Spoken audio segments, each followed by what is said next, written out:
Part 2-yə xoş gəlmişsiniz. Qapı qulplarını belə asmışıq. Çən sprey nəfəs edəcəyik, gül kimi hər tərəfi də rənglənəcək. Deməli, gənclər, hər şeyin birincisi oyun bakıram. Hanım qızımız yatıb onsuz. Saat 7 işləyib, mən gedim yavaş-yavaş yatım. Sabahımız xeyir.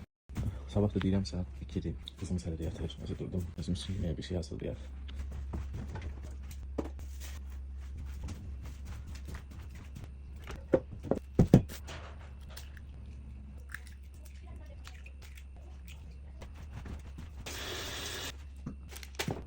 Bol bir.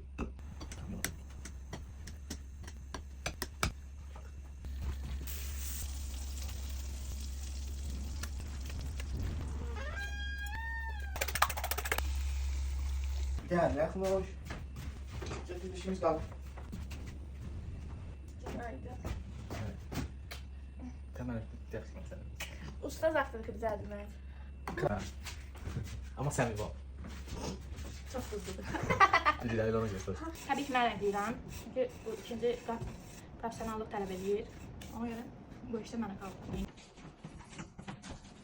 Baxın, bu ikinci qat çəkdiklərimizdir. Görsünüz, necə səliqəli görsənir.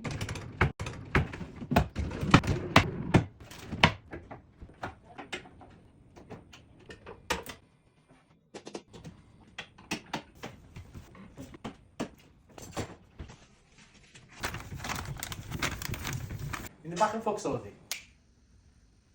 Bunun çörtü bir de işte bak. Bunu şey aldı. Çox qəşəng alınır. Baxın, öndən belə görsənir. Üstünə vilin çəkmişik, amma onun da üstündən təbii ki, klonka ilə bağlamışıq. Çünki real bizim mətbəximizə güvəni alır mənim əlimdən. Mətbəxin öz qulplarını rəngləmişik, fıs-fıs matla. İndi bilmirəm, evdə yoxlamaq istəyənlər yoxlaya bilər, amma biz qarantiya vermirik. Ümumi görüntü isə mətbəximizdə belədir. Məncə çox qəşəng olub. Söz tapa bilmirəm, yəni o dərəcədə qəşəng olub.